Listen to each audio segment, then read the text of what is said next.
Good evening and welcome to the Frog Walk with Surreals Outside Every Day. I'm Linda Bailey and the owner of Woodsong Nature School and a naturalist with the Klamath Outdoor Science School. And welcome to this beautiful woodland pond, one of my favorite places. So I've been exploring around this pond, as I encourage you to do, and I'm going to show you a couple tools I have. Now, one thing I have is this fancy D-net, but most of you don't have one of these laying around at your house. So we're going to set that aside, and I'm going to show you what I use to collect the items, well, the critters I'm going to show you in a minute. This homemade, really super cool net. Guess what I used to make it? Well, I took a hanger and stretched it out. You probably all have a hanger at your house. I stretched it into a circle, and then I used that circle, attached it to a stick, a sturdy stick, with some duct tape. Most people have some duct tape around their house. And then I took some window screen. This might be a little harder to find, but you or a neighbor might have a piece laying around that you don't need. And I sewed it onto the coat hanger. Super simple. Just took some heavy cotton thread, and you can get someone in your family to help you, I'm sure. There's someone who would be interested in making something this super cool. Okay. So I use this to explore the pond and find some special things that I collected, and then I'm going to release them this evening after our little talk. So let me show you one of my favorite little guys, the Pacific tree frog. These guys are singing up a storm right now. They are going crazy. The males are singing. Where'd he go in here? There we go. I hear one right now. Hear him? Yeah. The only frog to make a ribbit sound. I'm going to put him right here, hold behind his hips, and give you a close-up view. Say hi to the camera, little fellow.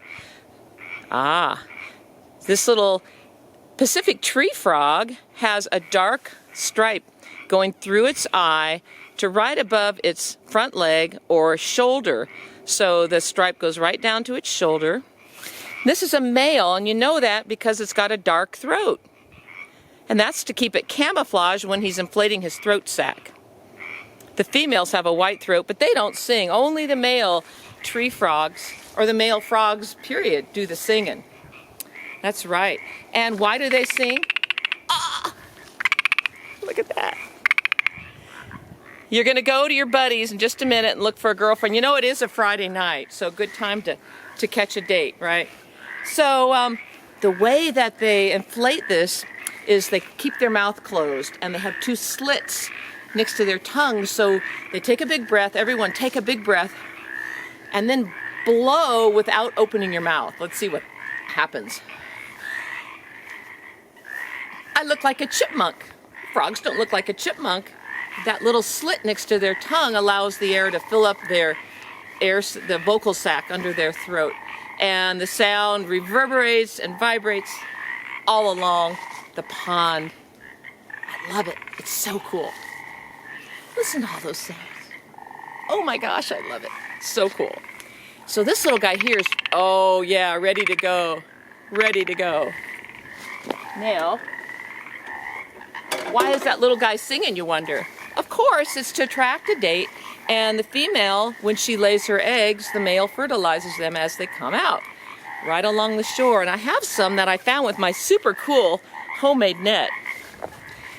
They were eggs, now they've hatched into larvae, and they're free swimming now. The little tadpoles are pollywogs. They're hard to see in here, so I'm not going to take time to do that, but they're in here, and they're also going to be released this evening. Hallelujah. So, something else I encourage you to do. You're thinking, I don't have a pond where I can go. Well, then sit by a window. If you live in an apartment, sit by a window. If someone can take you out, that's wonderful. And if they can't, you can sit and listen for the beautiful music of nature this time of year. You can look for a puddle. Sometimes frogs breed along puddles. Or I've heard frogs singing in gutters or ponds in their yard. Little tiny, just garden ponds. There's all kinds of opportunities. Wetlands are great. So find your favorite spot. If you can get someone to take you to a wet area, fantastic. But you want to come in the evening. It's just past sunset and perfect time. to hear the frogs. And then get out your nature journal. And remember, we're supposed to record, what was it? Those 4 things. The date, the sound is so wonderful. The time, the location, and the weather. Let's see. It's almost 8 o'clock. About 40 degrees. Clear. And I know where I am. I'm at a beautiful woodland pond. So last year I recorded that information. I did a little drawing of a Pacific tree frog, wrote the information. So when it came time to know when I should share this frog walk with you all, I knew what date would work, and I picked today to share this with you. I hope that you've had fun on this frog walk this evening, and I hope that you will get outside every day. It enriches your spirit in ways that we might not even realize. Share this with others if you enjoyed it, and have a great time.